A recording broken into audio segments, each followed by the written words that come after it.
Guys अगर तुम part 1 part 2 देख चुके हो तो पार्ट 3 इस टाइम से चालू है, तुम देख सकते हो यहाँ से। हम सबको पता है कि बोरुतो हिस्ट्री का सबसे पावरफुल शिनोबी बन चुका है, पर कभी तुमने सोचा है क्या होता अगर बोरुतो वक्त में पीछे चला जाता? क्या वो चीज़ें सेम रहती या फिर सब कुछ बदल जाता? तो चलो आज की कहानी हम लोग शुरू करते हैं। काशिन कोजी बोरुतो को बताता है कि उसने हर तरीके का फ्यूचर देख लिया, हर तरीके से कोई भी ऐसा तरीका नहीं जिसमें कोनोहा डिस्ट्रॉय ना हो रहा हो। अगर तुमको अपने पूरे विलेज को बचाना सिर्फ एक ही तरीका, तुम पास में जाके सारे टेल बीस को कलेक्ट कर लो और उनको सब अपने अंदर अब्जॉर्ब करे, तुम इतने पावरफुल बन जाओ कि तुम जूरा को आसानी से हरा सको। ये सुन के बोरुतो हैरान होता है। वो उससे कहता है कि वक्त में पीछे जाना पॉसिबल है कि नहीं। काशिन कोजी उससे बताता है कि तुम वक्त में पीछे जा सकते हो, उसने इसके लिए एक डिवाइस बनाया होता है, पर ये सिर्फ एक ही टाइम काम करेगा और उसको वापस आना है तो उसको कोई ना कोई अपने आप से तरीका ढूंढना होगा। काशिन कोजी उससे कहता है अगर तुम किसी भी तरीके से पास में फंस जाओ तो तुमको सारे टेल बीस को कलेक्ट करना होगा और कोई भी हद हो जाए तुमको किसी तरह से फोर्थ ग्रेड निंजा रॉर को रोकना होगा। अगर वो रुक गया तो जितनी भी चीज़ें वो सब टल जाएंगी फ्यूचर के लिए, पर तुम कभी भी फ्यूचर में वापस नहीं आ पाओगे। बोरुतो थोड़ी देर सोच में चला जाता है। वो अपने माँ बाप को याद करता है, अपनी बहन को, अपने दोस्तों को, और उन सबको बचाने के लिए वो ये डिसीजन एक्सेप्ट कर लेता है। काशिन कोजी उसको एक डिवाइस देता है और जैसे ही वो ये डिवाइस लेता है वो तुरंत टेलीपोर्ट कर जाता है पास्ट के अंदर। बोरुतो पूरे विलेज को देख के काफ़ी हैरान होता है क्योंकि पूरा विलेज बहुत ही पुराने टाइप का लग रहा होता है, क्योंकि बोरुतो के अंदर काफ़ी विलेज ज़्यादा डेवलप कर गया होता है, पर ये विलेज बहुत ही पुराना लग रहा होता है। बोरुतो के सामने एक रामेन शॉप होती है। वो समझ जाता है ये रामेन शॉप और कोई नहीं, उसके पापा की फेवरेट रामेन शॉप है। बोरुतो बहुत ज़्यादा शॉक हो जाता है क्योंकि उसके सामने नारुतो आके खड़ा हो गया होता है। नारुतो उसको घूर घूर के देख रहा होता है। वहीं दूसरी तरफ बोरुतो के आँख से आंसू निकल रहे होते हैं क्योंकि उसने बहुत ही दिन बाद नारुतो को देखा होता है। 3 साल हो गए थे जहाँ उसने अपने फादर को नहीं देखा होता। नारुतो तो बहुत पैनिक कर जाता है बोरुतो को रोते हुए देख के। उसको समझ में नहीं आ रहा होता ये इंसान ऐसे अचानक से रोने क्यों लगा। वो बहुत कोशिश करता है उसको चुप कराने की, वो आड़े बेड़े मुँह भी बनाता है, पर ये देख के बोरुतो हंसने लगता है। वो कहता है फादर बिल्कुल भी नहीं बदले। तभी वहाँ पे ककाशी और साकुरा आ जाते हैं नारुतो को ढूंढते ढूंढते। वो लोग बहुत हैरान होते हैं वहाँ पे क्योंकि बोरुतो और नारुतो की शक्ल काफ़ी हद तक मैच कर रही होती है। वो लोग भी कह भी लेते हैं कि नारुतो क्या तुम्हारा कोई भाई भी था? नारुतो साफ साफ कहते हैं कि उसको अपने माँ बाप का नहीं पता तो उसके भाई को उससे क्या पता होगा। ककाशी बोरुतो पूछता है तुम कौन हो? तुम्हारे सर पे बैंड लगा है शिनोबी का, तो तुम इसी विलेज के लगते हो, पर मैंने आज तक तुम्हें नहीं देखा यहाँ पे। बोरुतो को पता होता है ये सवाल उसके सामने आएगा ही और झूठ बोलने का कोई फ़ायदा नहीं क्योंकि उसको अपनी एबिलिटीज़ को शोज करना ही पड़ेगा इन सबके सामने, और उसको ज़रूरत भी है सारे लोगों की। अगर उसको टेल पीस को ढूंढना है तो वो सोचता है कि वो सच बताएगा, पर वो पूरी सच्चाई नहीं बताएगा। वो ककाशी से कहता है कि मैं आपको सब कुछ बताऊंगा, पर मेरे को होकागे ऑफिस के अंदर जाना है। ककाशी कुछ नहीं कहता, वो बस बोरुतो को घूर रहा होता है। उसके अंदर से उसको बहुत ही पावरफुल चक्र महसूस हो रहा होता है। ककाशी समझ गया होता है उसके सामने जो इंसान खड़ा है वो कोई नॉर्मल शिनोबी नहीं है, वो बहुत ही पावरफुल शिनोबी है। तब भी वो मान जाता है उसको होकागे ऑफिस में ले आने के लिए। थोड़ी देर बाद बोरुतो और सब लोग होकागे ऑफिस के अंदर होते हैं जहाँ पे सुनादे घूर रही होती है बोरुतो को। वो भी महसूस कर पा रही होती है उसके अंदर का बहुत ही भयानक चक्र। वो सिर्फ एक ही सवाल पूछती है, तुम यहाँ पे क्या कर रहे हो और तुम कौन हो? बोरुतो की सवाल सुन के एक लंबी सांस लेता है और फिर उनको बताना चालू करता है। वो सबसे पहले कहता है क्या हो सकता है आपको मेरी बातों पर विश्वास ना हो, पर मैं वो भी दिला दूंगा आपको। वो कहना चालू करते हैं कि वो फ्यूचर से आया है और वो लिटरली आज से 30 साल बाद की फ्यूचर से आया है। वो उन सबको बताता है कि आगे फ्यूचर में एक बहुत ही भयानक एंटिटी आने वाली जो पूरे शिनोबी वर्ल्ड को ख़त्म करके रख देगी, तो वो सब पे बचने के लिए वो पास में आए जिससे वो पास्ट को चेंज कर सके और जितनी फ्यूचर में चीज़ें होने वाली होती है वो सब बदल सके।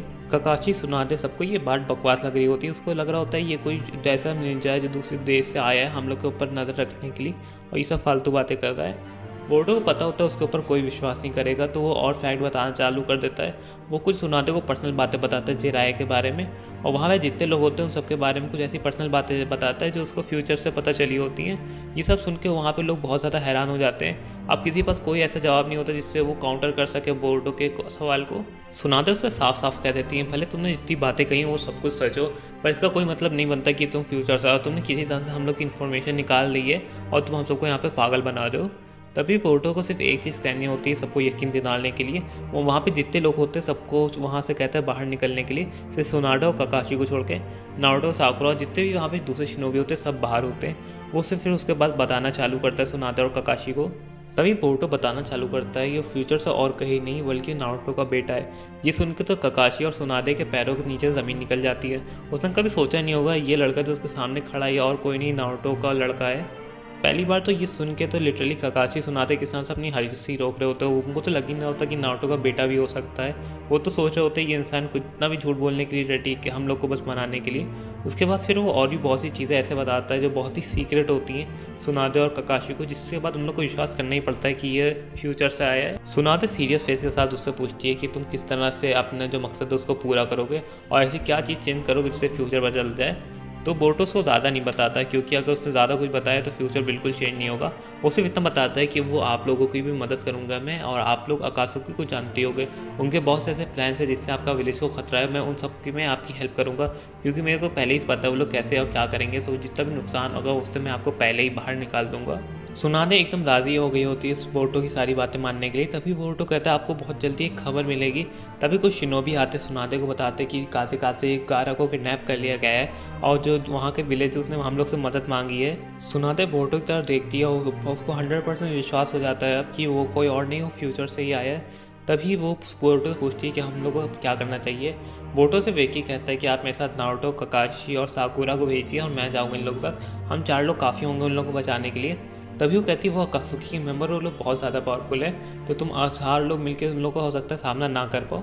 तो बोरुतो कहता है आप उसकी टेंशन ना ली, मैंने फ्यूचर से आया हूँ, मेरे को सब पता है कि किसके पास कैसी एबिलिटीज़ है और क्या पावर है, वो सब मेरे पे छोड़ दिए। हम लोग देखते हैं कि काकाशी के साथ बोरुतो, साकुरा और नारुतो जा रहे होते हैं। नारुतो तो अभी विश्वास नहीं कर रहा होता कि सास्की की जगह इस बोरुतो ने ले ली। वो तो पूरे रास्ते बोरुतो के ऊपर चीखते आ रहा होते हैं कि मेरे सास्की की जगह कोई नहीं ले सकता। बोरुतो कुछ नहीं उससे कह रहा होता, उसको तो अच्छा लग रहा होता अपने फादर के साथ टाइम स्पेंड करना। उन सबको जगह मिल जाती जहाँ पे देदारा और सासूरी ने किडनैप करा था गारो को। तभी हम लोग देखते हैं कि देदारा उन लोगों पर अटैक कर देता है। ये देख के काकाशी सेंसेस जितने भी अटैक होते हैं उन सबको डिफ्लेक्ट कर देता है, पर जितने भी बाकी अटैक्स होते हैं वो सब वहाँ पे आके लैंड हो जाते हैं, पर किसी तरीके से बोरुतो ने उन सबको बचा लिया होता है। तभी हम लोग देखते हैं कि देदारा बाकी नारुतो और काकाशी के ऊपर अटैक कर देता है। तो बोरुतो कहते हैं कि यार तुम लोग इसको संभाल लोगे, तो नारुतो काकाशी कहते हैं कि तुम लोग जाओ दूसरे से लिपटो, मैं हम लोग इसको संभाल लेंगे। तभी बोरुतो जाता है सासूरी से लिपटने के लिए।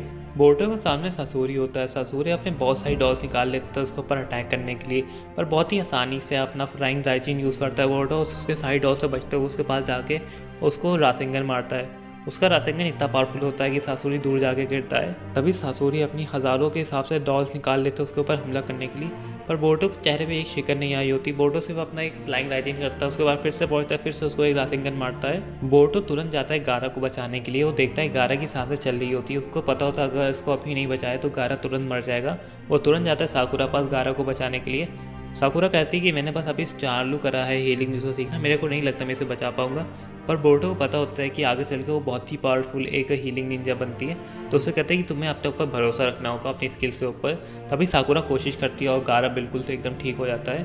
तभी काकाशी साकुरा गारा को उठा के ले जाते उसके विलेज के अंदर। तभी हम लोग देखते दूसरी तरफ सुनाटे को भी खबर मिल जाती कि गारा बच चुका है। सुनाटे समझ जाती कि बोरुतो जो कुछ कह रहा था वो सब सच कह रहा था।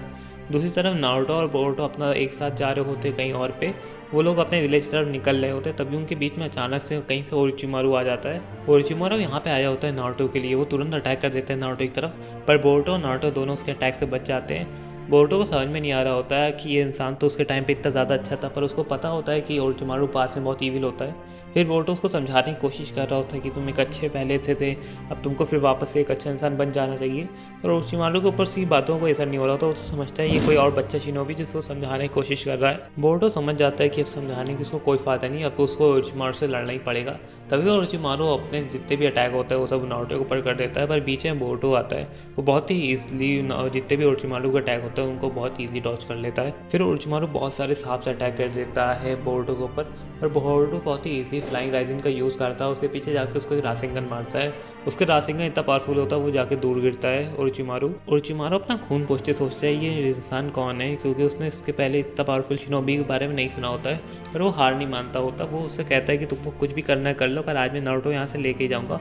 वो फिर से बहुत सारे अटैक बोरुतो के ऊपर कर देता है, पर बोरुतो बहुत ही ईजिली उस सबसे बच जाता है। उसके पास जाता है, उसके पेट पे एक बहुत ही जोर से मुक्का मारता है। वो मुक्का इतना पावरफुल होता है कि बहुत ही गंदी तरीके से खून की उल्टी कर रहा होता है ओरोचिमारू। नारुतो बहुत हैरान होता है बोरुतो की पावर देख के, क्योंकि उसने पहली बार बोरुतो को लड़ते हुए देखा होता है। उसने देख लिया होता है कि ओरोचिमारू जिसने थर्ड होकर को इतनी आसानी से मार दिया, उसके सामने ओरोचिमारू बिल्कुल टिक नहीं पा रहा होता और वो एकदम ग्राउंड छोड़ के भाग गया होता है। नारुतो से कहता है कि तुम्हारे पास इतने सारे जुत्सु हैं, क्या तुम उनमें से कुछ मेरे को सिखा सकते हो। बोरुतो खुशी खुशी हाँ कर देता है, कहता है क्यों नहीं। वो लोग घर के बीच लौट ही रहे होते हैं, पर अचानक से बीच में जिराय सेंसे उन लोग को मिल जाते हैं। जिराय सेंसे को देख के नारुतो उनको ग्रीट करता है और वो उसको बोरुतो से मिलाता है। बोरुतो की आंखें काफ़ी बड़ी हो जाती है, क्योंकि वो पहली बार देख रहा होता है जिराय सेंसे को। उसको पता होता है कि जिराय सेंसे का बहुत ही ज़्यादा इन्फ्लुएंस था नारुतो के ऊपर। जिराय सेंसे बोरुतो को घूर घूर के देख रहे होते हैं, क्योंकि वो भी समझ पा रहे होते हैं बोरुतो कोई मामूली इंसान नहीं है, वो बहुत ही पावरफुल शिनोबी है।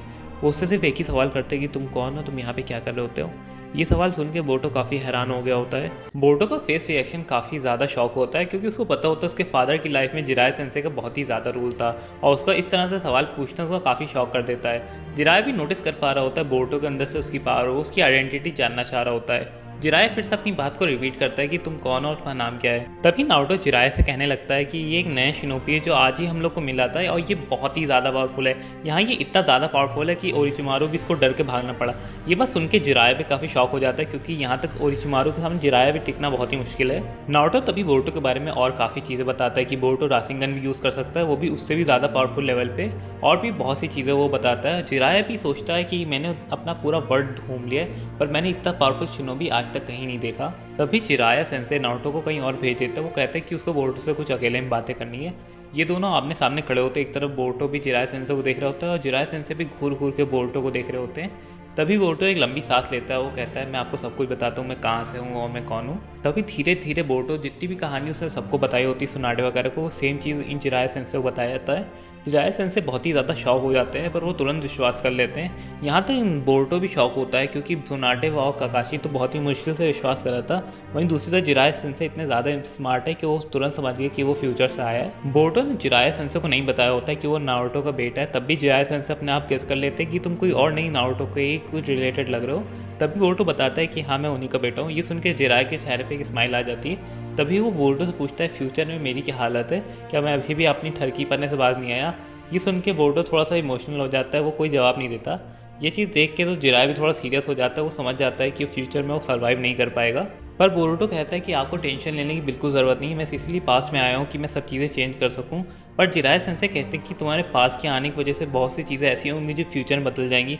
क्या तुम श्योर हो कि तुम ऐसा कुछ नहीं करोगे जिससे फ्यूचर आगे डिस्ट्रॉय हो जाए।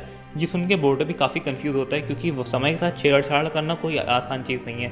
पर बोरुतो कहते हैं अगर मैं समय में पीछे नहीं आता तो 100% जो हमारा वर्ल्ड पूरी तरह से तबाह हो जाता क्योंकि हमारे ऊपर इस टाइम एक ऐसा खतरा मंडरा रहा है जिसका सामना मैं भी नहीं कर सकता। जिराय ये सुन के काफ़ी सीरियस हो जाता है पर वो फिर मूड को थोड़ा लाइट करते हुए उसके कंधे पे हाथ मारता है। कहता है कोई नहीं, तुम जितनी भी मदद चाहिए तुम मेरे से कह सकते हो, मैं तुमको काफ़ी मदद करूँगा। तभी बोरुतो कहता है कि आप मेरी एक मदद कर सकते हो कि आप मेरे को ट्रेनिंग दे सकते हो। जिराय काफ़ी शौक होता है क्योंकि वो जानता है बोरुतो पहले से बहुत ज़्यादा स्ट्रॉन्ग है, यहाँ तक जिराय से भी बहुत ज़्यादा स्ट्रॉन्ग, तब वो उससे ट्रेनिंग क्यों मांग रहा है। तभी बोरुतो कहता है कि आपने सिर्फ मेरे फादर को स्ट्रॉन्ग नहीं बनाया, उनको बहुत ही ग्रेट पर्सनैलिटी भी दी थी, तो मैं चाहता हूँ कि आप मेरे को ट्रेनिंग दें जिससे मैं भी उनकी तरह बन पाऊँ। ये सुन के जिराया एक बहुत ही अच्छी स्माइल करता है। कहता है ज़रूर क्यों नहीं। तभी हम लोग देखते हैं कि जिराया नारुतो बोरुतो एक झील के पास ट्रेनिंग कर रहे होते हैं। जिराया बोरुतो को एक्सप्लेन कर रहे होते हैं कुछ नए तरह के जुत्सु जो वो अपना परफॉर्म करते हैं और वो सेज मोड के बारे में उसको और डीप नॉलेज देते हैं जिससे वो सेज मोड को और ईजी आसानी से इस्तेमाल कर सके। वो लोग ये सब ट्रेनिंग कर ही रहे होते हैं तभी अचानक से बीच में कहीं किसामे और इताची आ जाते हैं। ये देख के तो जिराया नारुतो और बोरुतो भी काफ़ी हैरान हो जाते हैं कि ये लोग अचानक से कहाँ आ गए। जिराया घूरते हुए सिर्फ एक ही सवाल करता है उन दोनों को, तुम लोग यहाँ क्या कर रहे हो। किसामे के पास सिर्फ एक ही जवाब होता है कि हम लोग नारुतो के अंदर से नाइन टेल लेने आए हैं। ये जवाब सुन के ही तुरंत जिराया कहता है कि तुम लोग पहले भी एक बार अपनी इस मकसद पर कामयाब नहीं हो पाए थे और इस बार भी नहीं हो पाओगे।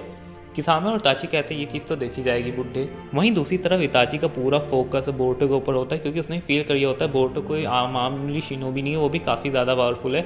यहाँ तक किसामे भी उससे पूछता है ये शिनोबी को मैंने आज तक नहीं देखा, ना इसके बारे में सुना, और इसको देखने से लगता है ये कुछ थोड़ा बहुत स्किल शिनोबी है। तभी इताची कहता है कि मैंने भी इसके बारे में नहीं सुना, मैं भी आज इसको पहली बार देख रहा हूँ। किसामे तभी थोड़ा सा ओवर कॉन्फिडेंट होते हुए बोलता है कि भले ही कितना पावरफुल हो पर तभी भी ये बच्चा ही है, और तुरंत वो अपनी तलवार से जाके अटैक कर देता है बोरुतो के ऊपर। पर बोरुतो अपना फ्लाइंग डाइजिन यूज़ करके उसके पीछे आ जाता है। किसी को समझ में नहीं आता ये स्पीड कैसी थी और जिराय ये चीज़ देख के बहुत ज़्यादा हैरान होता है क्योंकि उसने अभी अभी फ्लाइंग डाइजिन इसको यूज़ करते देखा जो इसके ग्रैंडपा यूज़ करते थे। जिराय इससे काफ़ी ज़्यादा खुश होता है क्योंकि उसने मिनाटो की फ्लाइंग डाइजिन उससे भी ज़्यादा अच्छे तरीके से मास्टर करी है।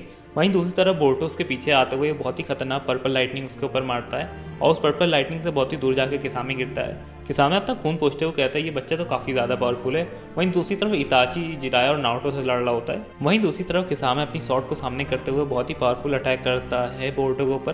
फिर बोरुतो फिर से उसके अपने फ्लाइंग डाइजिन से उसके पीछे आ जाता है और फिर से बहुत ही पावरफुल पंच उसके पेट में मारता है। इस बार उसका पंच इतना ज़्यादा पावरफुल होता है कि वो बहुत ही दूर जाके गिरता है। किसामे को कुछ भी नहीं समझ में नहीं आ रहा होता कि बोरुतो की इतनी खतरनाक स्ट्रेंथ कहाँ से आ रही है क्योंकि वो भी दिखने में सिर्फ 16-17 साल का बच्चा है और उसके बाद इतनी खतरनाक स्ट्रेंथ कैसे हो सकती है क्योंकि उसके पास तो कोई टेल बीज भी नहीं है। तभी किसामे हार नहीं मानता, वो अपने बहुत सारे वाटर स्टाइल जुत्सु उसके ऊपर अटैक कर देता है पर हमारा बोरुतो बहुत ही ईजी उन सबसे बच जाता है और फिर से जाता है उसके ऊपर मुक्का मार देता है तभी हम लोग देखते हैं कि किसामे बहुत थक जाता है, फिर वो अपना एक फाइनल अटैक उसके ऊपर करता है। वो फाइनल अटैक बहुत ज़्यादा पावरफुल होता है, यहाँ तक बोरुतो को भी सोच रहा होता है ये अटैक काफ़ी ज़्यादा पावरफुल है।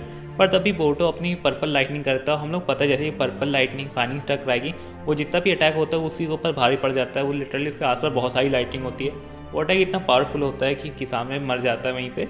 बोरुतो एक बार किसामे की लाश को देखता है और तुरंत वहाँ से चला जाता है, क्योंकि वो जानता है इस टाइम इताची ने बिल्कुल भी हर्ट नहीं करा होगा जिराया नारुतो को, क्योंकि वो बहुत अच्छे से जानता है इताची का कोई ऐसा प्लान नहीं था वो कभी भी विलेज वासियों को हर्ट करे।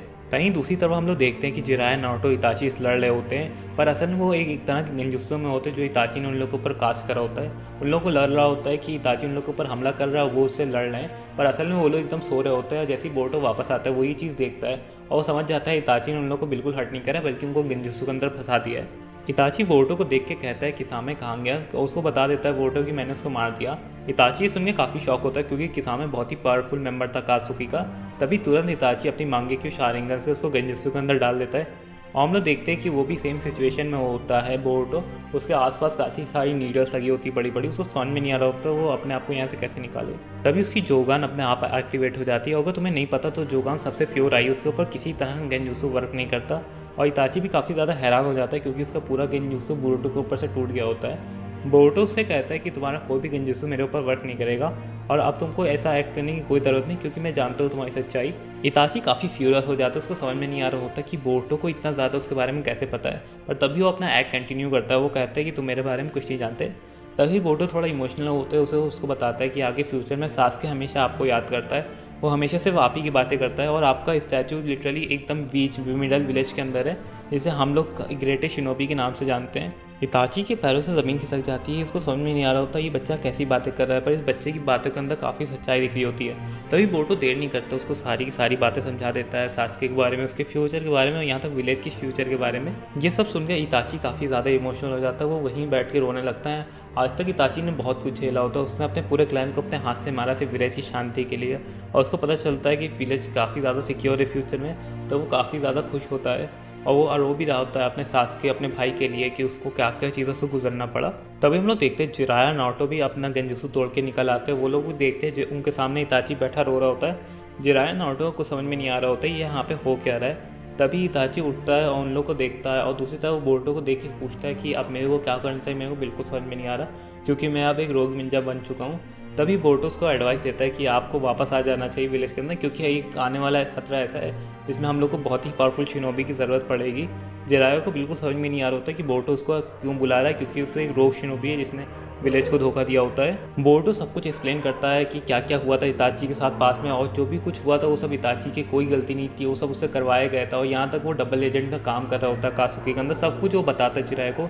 ये सब सुन के जिराया बहुत ही ज़्यादा शॉक होता है, वो बहुत ज़्यादा गिल्टी भी होता है और बहुत ही ज़्यादा बुरा फील कर रहा होता है इताची के लिए, क्योंकि उस टाइम इताची जिस टाइम अपने पूरे क्लैन को उसने ख़त्म करा था वो सिर्फ एक 16-17 साल का बच्चा था, और वो सोच भी नहीं सकता कि उसने क्या क्या चीज़ों से गुजरा होगा इतना कुछ सिर्फ अपने विलेज को बचाने के लिए। इताची जिराया के सामने खड़ा होता है, उन लोगों के बीच में एक ऑकवर्ड साइलेंस होती है, पर तभी जिराया जाता उसको गले लगा लेता है, और जैसे ही वो गले लगाता है इताची उसके कंधों पे ही रोने लगता है, क्योंकि इताची ने बहुत सारी चीज़ें अपने अंदर दबा के रखी होती हैं। उसके पास कोई नहीं होता जिससे वो अपना गम बांट सके, उसकी सिचुएशन बता सके, पर इस समय ऐसा होता है कि लोग समझ रहे होते हैं, जिराया से समझ रहे होते हैं। और नारुतो भी दूसरी तरफ बैठ के काफ़ी इमोशनल हो गया होता है, क्योंकि इताची की सिचुएशन देख के बहुत ही उसको ज़्यादा बुरा लगा होता है इताची के लिए। इसके थोड़ी देर बाद ही जिराया, बोरुतो, नारुतो और जितने भी लोग होते हैं सब वापस आ जाते हैं होकागे ऑफिस के अंदर, और सुनादे बहुत हैरान होती है उसको, उस इताची को अपने सामने देख के। फिर जिराया सब कुछ उसको एक्सप्लेन करता है, यहाँ तक सुनादे बहुत ज़्यादा हैरान होती है। वो इताची को घूर घूर के देख रही होती है, वो कहती है इस बच्चे के कितना कुछ झेला है, मतलब इस छोटे से बच्चे ने अपने क्लैन को खुद अपने हाथ से मारा, और कितना दुख इस बच्चे ने सिर्फ अकेले झेला होगा। यहाँ तो कहती मेरे को नहीं लगता कि मैं या फिर कोई और शिनोबी होता तो ये चीज़ कर पाता या फिर अब तक ज़िंदा भी रह पाता। तभी सुनादे तुरंत एक फरमान जारी करती कि तुरंत डांगो को जेल के अंदर डाला जाए और इताची को पूरे विलेज का हीरो बना दिया जाए और बीच में उसकी एक मूर्ति बनाई जाए। ये सुन के इताची काफ़ी हैरान होता है। वो तो सुनादे से कहता है कि आपको ये सब करने की ज़रूरत नहीं है, पर सुनादे चुपचाप उससे मना कर देती कि तुमने जो बलिदान पूरे विलेज के लिए दिया है ये पूरा आज से 100 साल तक के बाद भी याद रखा जाएगा। वहीं दूसरी तरफ हम लोग पेन और ओबिटो को देखते हैं। उन लोग पता चल जाता है अकात्सुकी काफ़ी सारे मेंबर मारे जा चुके हैं, वो भी सिर्फ एक ऐसे शिनोबी जिसको जानते भी नहीं। वहीं दूसरी तरफ इताची ने भी उन लोग को धोखा दे दिया होता है। ओबीतो पेन से कहता है कि मेरे को इतना लगा नहीं था कि इताची इतनी जल्दी धोखा दे देगा। हाँ, मुझे एक्सपेक्टेड था कि वो धोखा देगा, पर इतनी जल्दी मेरे को बिल्कुल भी वो नहीं था। वहीं दूसरी तरफ पेन कहता है कि तुम जो नए शिनोबी जिसने हमारे जितने भी मेंबर्स उनको मारा उसके बारे में क्या सोचते हो। ओबीतो कहता है वो उसके बारे में ना आज तक कहीं नहीं सुना होता, ना तो हम लोग उसकी डायरेक्ट पावर के बारे में जानते हैं। तो हम लोग को सोच समझ के उसके ऊपर अटैक करना होगा, क्योंकि अगर वो हम लोग रास्ते में होगा हम लोग अपना प्लान कभी भी एग्जीक्यूट नहीं कर पाएंगे। दूसरी तरफ ओबीटो उससे कहता है कि तुम कुछ भी हो जाए वहाँ पे अटैक नहीं करोगे बिना कुछ सोचे समझे। ओबीटो फिर वहाँ चला जाता है। दूसरी तरफ पेन कोनन से कहता है कि ओबीटो कुछ भी कह रहा है कहने दो, आज हम लोग विलेज के ऊपर अटैक करेंगे, वहाँ से हम लोग उस इंसान को ही मार देंगे बोरुतो को, और नारुतो के अंदर से 9 टेल भी लेके आएंगे, और आज कोनोहा विलेज की मौत होगी, वहाँ जितने भी लोग होंगे सब मरेंगे वहाँ पे। पिछले एपिसोड में हम लोग ने देखा था कि इताची बोरुतो जाता है सास्के को बचाने के लिए, वहीं दूसरी तरफ पेन तैयारी कर रहा होता है विलेज के ऊपर अटैक करने के लिए। जैसे ही बोरुतो इताची पहुंचते हैं ओरोचिमारू के बेस के बाहर, वो लोग सबसे पहले सास्के से मिलते हैं, और जैसे ही सास्के इताची को देखते हैं वो बहुत ही ज़्यादा गुस्सा हो जाते हैं। वो तुरंत अटैक करने जाता है इताची पे, और इताची और बोरुतो दोनों उसके अटैक से बच जाते हैं। सास्के 2 सेकंड के लिए बोरुतो की तरफ देखता है, पर उसको इग्नोर कर देता है क्योंकि उसके सामने इस टाइम इताची खड़ा होता है। बोरुतो एक तरफ इताची की तरफ देखता है, इताची उससे कहता है कि तुम जाकर ओरोचिमारू से लिपटो, तब तक मैं सास्के को देखता हूँ, और तभी बोरुतो चला जाता है ओरोचिमारू से बात करने के लिए। वहीं दूसरी तरफ हम लोग देखते हैं कि दूसरी सास्के और इताची फाइट करना चालू कर देते हैं। बोरुतो के सामने काफ़ी सारे शिनोबीस आते हैं उसको रोकने के लिए, पर बोरुतो उसको बहुत ही आसान से उन लोगों को सबको भगा देता है। वहीं दूसरी तरफ उसके सामने काबुटो आता है। काबुटो उसको रोकने की कोशिश करता है, पर अपना बोरुतो अपना सिर्फ ऑरा ही निकालता है। उसके ऑरा से काबुटो इतना ज़्यादा डर जाता है और बोरुतो उसके लिटरली बगल से चला जाता है। इस टाइम काबुटो बहुत ही ज़्यादा डरा होता है। बोरुतो इस टाइम ओरोचिमारू के सामने खड़ा होता है। ओरोचिमारू थोड़ा हंस रहा होता है, उसने डायरेक्ट एक सवाल पूछता है, तुम यहाँ पे क्या कर रहे हो, क्या तुम मुझे मारने आए हो या फिर मुझे पकड़ने। बोरुतो उससे कहता है ना तो मैं मारने आया हूँ ना तो मैं तुम्हें पकड़ने आया हूँ। वो डायरेक्टली कहते हैं कि तुम अपने सारे जितने भी एक्सपेरिमेंट है वो सब बंद कर दो और हम लोग साथ विलेज चलो, क्योंकि विलेज वालों को तुम्हारी ज़रूरत है। ओरोचिमारू ये सुन के हंसने लगता है, उसको लगता है कि बच्चा बकवास कर रहा है। तभी ओरोचिमारू बिना कुछ सोचे उसके ऊपर हमला करना चालू कर देता है, पर वो अपना बोरुतो बहुत ही ईजिली उसके अटैक से बच जाता है। उसके पीछे जाके उसको एक मुक्का मारता है। ओरोचिमारू दूर जाके गिरता है। ओरोचिमारू को पता होता है कि वो बोरुतो से पहले भी लड़ चुका है, वो बोरुतो से जीत नहीं सकता है, पर उससे पूछता है कि तुम यहाँ पे क्या करना हो, अपना असली मकसद बताओ। बोरुतो फिर से यही कहता है कि अगर तुम मेरे को थोड़ा समय दो तो मैं सबको सब कुछ एक्सप्लेन करूंगा क्यों मैं यहाँ किस लिए आया हूँ। ओरोचिमारू को पता होता है कि बोरुतो उससे बहुत ज़्यादा पावरफुल है, अगर वो चाहे तो उसको यहीं पे ख़त्म कर सकता है। तभी बोरुतो को वो एक मौका देता है बोलने के लिए, जल्दी बोलो तुमको क्या बोलना है। तभी बोरुतो उसको सबको एक्सप्लेन करना चालू करता है कि वो फ्यूचर्स आया हो, पास में बहुत सी ऐसी चीज़ होने वाली जिससे हमारे पूरे विलेज को क्या पूरी दुनिया को खतरा है। सो इस टाइम हमको तुम्हारी हेल्प चाहिए। सो ये सारी बातें वो जब ओरोचिमारू बताता है, ओरोचिमारू इस टाइम बहुत ही ज़्यादा कन्फ्यूज़ होता है, क्योंकि ऐसा किसी से इंसान से कहना कि वो भविष्य से आया है और उसको आने वाला बहुत ही बड़ा खतरा है, वो बहुत ही ज़्यादा कन्फ्यूज़ होता है। सबसे पहले वो मना कर देता है कि तुम उसकी बातों पर विश्वास करने के लिए। तभी बोरुतो उसको उसके बारे में बताता है कि वो भविष्य में क्या करने वाला है। तभी वो सब बताता है कि जब 4th ग्रेड निंजा वॉर हुई थी उसके बाद वो एक अच्छा इंसान बन गया था। उसने अपने सारे ऐसे एक्सपेरिमेंट रोक दिए थे जिससे किसी इंसान को खतरा हो, और यहाँ तक भविष्य में उसका एक बच्चा भी होता है जो उसने खुद बनाया होता है। ये सब चीज़ें जब वो सुनता है तो उसका भी दिमाग में काफ़ी ज़्यादा कन्फ्यूज़न होती है, क्योंकि उसने उसको नाम बताया होता है उसके लड़के का जो उसने अपने दिमाग में सोचा होता है, और उसने वही सब चीज़ें बताई होती है जो उसने फ्यूचर में सोची होती है करने को। तो उसको भी विश्वास हो जाता है उसकी बातों पे। ओरोचिमारू सोचता है एक ऐसा शिनोबी जो बहुत ही ज़्यादा पावरफुल है उसको अचानक से कहीं से प्रकट हो जाता है, तो उसका सिर्फ एक ही सेंस बनना है कि वो भविष्य से आया है। वहीं दूसरी तरफ सास्के इताची लड़ रहे होते हैं। सास्के देख रहा होता है वो तो बेइंतहा तरीके से उसके ऊपर अटैक कर रहा होता है, उसको किसी तरह से इताची को मारना होता है, पर इताची उसके सारे अटैक से बहुत ही आसानी से डॉज कर लेता है। सास्के देखता है कि इस टाइम इताची उसके ऊपर कोई हमला नहीं कर रहा, वो सिर्फ अटैक को डॉज कर रहा है। वो चीख के इताची से कहता है कि तुम क्या कर रहे हो, अगर तुमको लड़ना है तो बराबरी से लड़ो, तुम अटैक क्यों डॉज कर रहे हो। और सास्के को समझ में नहीं आ रहा होता, क्योंकि वो उसकी आंखों में इस टाइम बहुत ही ज़्यादा गिल्ट और बहुत ही ज़्यादा अजीब सा उसको महसूस हो रहा होता है फाइट करने टाइम, क्योंकि उसके अंदर से कोई भी उसको बुरी इंटेंशन फील ही नहीं हो रही होती इताची के अंदर से। सास्के रो रहा होता है, उसकी आंखों में आंसू होते हैं। वो रोते रोते उससे कहता है कि तुमने मेरे से मेरे माँ बाप ले लिया, मेरा पूरा क्लैन ले लिया, मेरे से पूरी मेरी ज़िंदगी ले ली, यहाँ तक मेरे से मेरी हंसी तक ले ली, अब तुम यहाँ पे क्यों आए हो। इताची की आंखों में हम लोग गिल्ट बहुत ही आराम से देख सकते हैं, और इताची उस टाइम रो रहा होता है, उसको समझ में नहीं आ रहा होता क्या करे। वहीं दूसरी तरफ जब अपना सास्के होता है वो एक कुन्हाई लेके उसके ऊपर अटैक करने के लिए बढ़ता है, पर अपना इताची उस कुन्हाई को डॉज नहीं करता। वो कुन्हाई जाके उसके कंधे में धंसती है और जाके वो सास्के को गले लगा लेता है। जैसे सास्के ये चीज़ देखता है उसको समझ में नहीं आ रहा होता, वो भी उसको गले लगा के रोने लगता है। वो उससे पूछता है तुमने ऐसा क्यों किया, तुमने हमारे माँ बाप को क्यों मारा। तभी इताची उसको कहता है कि तुम्हें 2 मिनट शांत होने की ज़रूरत है। उसके बाद इताची उसको सब कुछ बता देता है कि कैसे डांटो ने उसको कहा था सब कुछ मारने को, जो भी होता है वो सब कुछ उसको बताता है। ये सब सुनने के बाद अपना जो सास्के होता है बहुत ही ज़्यादा ब्रोक हो चुका होता है, वो ब्रेक डाउन हो चुका होता है, वो बहुत ही ज़्यादा रो रहा होता है। मतलब उसकी पूरी ज़िंदगी एक झूठ है। उसके भाई ने लिटरली जिससे वो पूरी ज़िंदगी नफरत करता था उसमें उसकी कोई गलती नहीं थी, यहाँ तक वो भी बहुत ही ज़्यादा मजबूर था। उसको समझ नहीं आ रहा था वो इस टाइम क्या करे, पर इस टाइम उसका भाई उसके साथ होता है, उसको गले लगा लेता है। वो उससे कहता है तुमको कुछ करने की ज़रूरत नहीं है, तुम्हें बस हम लोग के साथ गाँव वापस चलने की ज़रूरत है। थोड़ी देर तक तो सास्के रोता है, पर वो फिर मान जाता है, वो रेडी होता है उन लोग के साथ चलने के लिए। तभी बोर्टो भी ओरोचिमारू से कहता है, ओरोचिमारू भी उसके रेडी हो जाता है उसके साथ काम करने के लिए।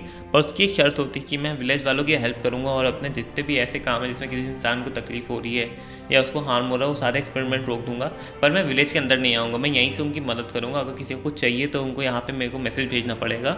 तो इसके लिए बोर्टो मान जाता है। तभी बोर्टो सास्के इताची पास जाता है, वो देखता है वो लोग हंस के बातें कर रहे होते हैं। वो समझ गया होता है कि यहाँ पे इताची ने भी अपना काम कर लिया। वो इताची सास्के से कहता है कि मैं गांव की तरफ जा रहा हूँ, तुम लोग को जहाँ जाना है इस टाइम चले जाओ, पर थोड़ी देर में गांव वापस आ जाना। इताची सास्के जाते हैं थोड़ा सा टाइम स्पेंड करने के लिए। वो लोग कहते हैं कि हम लोग थोड़ी देर बाद आएंगे विलेज के अंदर। बोर्टो इस टाइम विलेज के लिए निकल गया होता है, वो विलेज पहुँचने वाला होता है, पर उसको बहुत ही एक अजीब सी गंदी फीलिंग आ रही होती है। जब वो विलेज की तरफ पहुँचता है वो बहुत ही ज़्यादा हैरान होता है, क्योंकि पूरा का पूरा विलेज डिस्ट्रॉय हो रखा था। वो आसमान में पेन को उड़ते देखता है। पेन ने पूरे के पूरे विलेज को डिस्ट्रॉय कर दिया था, यहाँ तक हज़ारों की तादाद में शिनोबी मरे हुए थे। ये सब चीज़ देख के बोर्टो बहुत ही ज़्यादा ब्रेक डाउन हो जाता है। वो वहीं बैठ के अपने आप को सोचने लगता है कि वो पास्ट में आ गया, तब भी वो चीज़ें को बदल नहीं पाया। वो इस टाइम बहुत ही ज़्यादा रिग्रेट कर रहा होता है, पर तभी उसको याद आता है कि वो चीज़ों को अभी भी बदल सकता है, क्योंकि पिछली बार भी सेम चीज़ हुई थी। बोर्टो किसी तरह से अपने आप को संभालता है। वो सबसे पहले जाता है जिराया और नारुतो को बचाने के लिए। उसके सामने पेन के काफ़ी सारे क्लोन होते हैं, पर वो एक ही अटैक में सारे क्लोन को ख़त्म कर देता है। पेन भी ये चीज़ देख के बहुत ही ज़्यादा हैरान होता है कि कौन इंसान है जिसने एक ही अटैक के अंदर उसके इतने सारे क्लोन को ख़त्म कर दिया। अब उस टाइम खाली वहाँ पे पेन की जो मेन क्लोन होता है वही बचा होता है, और वो इस टाइम लिटरली वहाँ पे सामने खड़ा होता है बोर्टो के। वही दूसरी तरफ बोर्टो जिराया और नारुतो को बताता है कि ये पेन की रियल बॉडी नहीं है, वो यहीं आसपास कहीं छुपा होगा, उसकी रियल बॉडी कहीं और है जिससे वो इन सबको कंट्रोल कर रहा है। तो जिराया और नारुतो जाते हैं उसकी रियल बॉडी को ढूंढने के लिए। बोर्टो पेन के सामने खड़ा होता है, वो उससे कहता है कि तुम अभी भी तुम्हारे पास मौका है, तुम हम लोग के साथ मिल जाओ, ये सब छोड़ दो, क्योंकि तुम आगे चल के सब रिग्रेट करोगे। पेन वो सब ऐसा कुछ नहीं कहता, डायरेक्ट उसके ऊपर अटैक कर देता है। सबसे पहले पेन उसके ऊपर जितने भी उसके समन एनिमल होते हैं उनसे अटैक करता है, पर बोर्टो सिर्फ अपने एक अटैक की तलवार से उस सबको ख़त्म कर देता है। दूसरे जो पेन के क्लोन्स होते हैं वो भी उस पर अटैक करते हैं, पर वो सारे क्लोन्स को एक ही झटके में ख़त्म कर देता है। इस टाइम जो पेन का मेन क्लोन होता है वही उसके सामने खड़ा होता है, उसके ऊपर ऑलमाइटी पुश करता है अपनी पूरी ताकत से। वो ऑलमाइटी पुश इतना ज़्यादा खतरनाक होता है कि आसपास पूरा तहस नहस हो जाता है। बोर्टो बहुत ही दूर जाके गिरता है, वहाँ पे इतना ज़्यादा बड़ा धमाका होता है, सब लोग को लग रहा होता है कि बोर्टो वहाँ पे मारा गया। काफ़ी ज़्यादा लोग इमोशनल होते हैं। तभी पेन भी सोचता है कि इंसान पावरफुल था पर आखिरी मारा गया। पर जैसे ही धुआं हटता है पेन बहुत ही ज़्यादा शॉक होता है, क्योंकि वहाँ पे बोर्टो तो होता ही नहीं। तभी वो देखते हैं कि बोर्टो उसके पीछे टेलीपोर्ट कर जाता है फ्लाइंग राइजिंग से, और उसके ऊपर बहुत ही पावरफुल रासिंगन मारता है। वो रासिंगन इतना ज़्यादा पावरफुल होता है कि अपना जो पेन होता है वो ज़मीन के अंदर धंस जाता है। पेन बहुत ही ज़्यादा इंजर्ड हो गया होता है उसके सिर्फ एक ही अटैक से। वो वापस उसके ऊपर ऑलमाइटी पुश अटैक करता है, पर इस टाइम बहुत ही ईजिली उसको डॉज कर लेता है, यहाँ तक उसके पास टेलीपोर्ट होकर उसको पकड़ के वापस से दूर फेंक देता है। एक तरह से हम लोग कह सकते हैं कि बोर्टो इस टाइम ह्यूमिलेट कर रहा होता है पेन को। पेन बहुत ज़्यादा कोशिश करता है उसके ऊपर अटैक करने की, पर उसको कोई अटैक उसके ऊपर लॉन्च ही नहीं हो रहा होता, क्योंकि अपने बोर्टो की स्पीड बहुत ज़्यादा होती है। वो उसको बहुत ही गंदी तरीके से मार रहा होता है। वहीं दूसरी तरफ हम लोग देखते हैं कि बोर्टो ने जो बताया होता है जिराया और नारुतो को, जिराया और नारुतो ढूंढ लेते हैं नागाटो के केव जहाँ पे नागाटो बैठा होता है। जैसे ही जिराया सेंसे नागाटो को देखते हो काफ़ी ज़्यादा शॉक हो जाता है, क्योंकि ये वो उन्हीं का स्टूडेंट होता है। ये चीज़ देख के काफ़ी ज़्यादा शॉक होते हैं, क्योंकि कभी भी उन्हीं ने ऐसी चीज़ एक्सपेक्ट नहीं करी होती थी नागाटो से। फिर उसके बाद नागाटो बहुत ही ज़्यादा गुस्सा होता है, उन लोगों पर अटैक करने की कोशिश करता है, पर उसकी बॉडी बहुत ज़्यादा कमज़ोर होती है। उसके बाद जिराया उसको समझाने की कोशिश करता है, पर नागाटो कुछ भी नहीं सुन रहा होता। आखिरी में जिराया सेंसे उसको पूरी बात बताते हैं कि बोर्टो कौन है, वो फ्यूचर से आया, उसने हम लोग को पहले ही बता दिया था कि क्या क्या होने वाला है। ये सारी चीज़ सुन के तो एक टाइम पे पेन तो उसकी बातों पर विश्वास ही नहीं कर रहा होता, पर अचानक ये कि इतना पावरफुल शिनोबी जो लिटरली पेन को भी इतनी आसानी से हरा दे, इसका एक ही सेंस बन रहा है कि वो कोई फ्यूचर से आया, या फिर वो ऐसा कोई शिनोबी जो इस टाइम पे तो एग्जिस्ट नहीं करता। आखिरी में जिराया और नारुतो मिलकर अपने नागाटो को समझाता है, और नागाटो भी रियलाइज़ कर लेता है कि वो गलत रास्ते पे था, और वो पिछली बार की तरीके सेम करता है। वो अपनी जान दे देता है, वहाँ पे जितने भी लोगों को उसने विलेज के अंदर मारा होता है वो वापस से जिंदा हो जाते हैं। जैसे ही थोड़ा समय गुजरता है विलेज वापस से बनना चालू हो जाता है, और बोर्टो इस टाइम विलेज के बीच में खड़ा एक चीज़ सोच रहा होता है कि अगर वो पास में आए तो बहुत सी चीज़ें जो बदल गई, क्योंकि इस बार पेन ने बहुत ही जल्दी अटैक कर दिया है, और इस टाइम इताची भी उन लोग के साथ है, और इस टाइम जिराया सेंसे भी जिंदा है। तो फ्यूचर में काफ़ी ज़्यादा बदलाव होने वाले होंगे, और वो उस चीज़ के लिए रेडी है। वहीं दूसरी तरफ हम लोग ओबिटो को देखते हैं, जैसे ही उसको पता चलता है कि पेन मारा गया है, वो इस चीज़ से बहुत ही ज़्यादा गुस्सा होता है। उसको समझ नहीं आ रहा होता कि बोर्टो से वो कैसे लिपटे।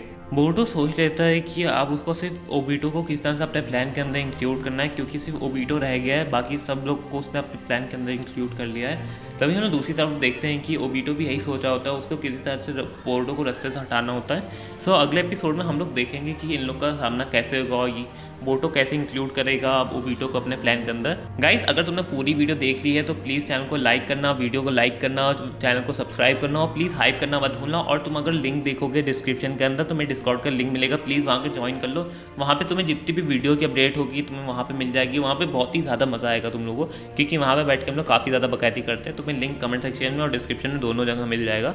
Okay guys, bye bye.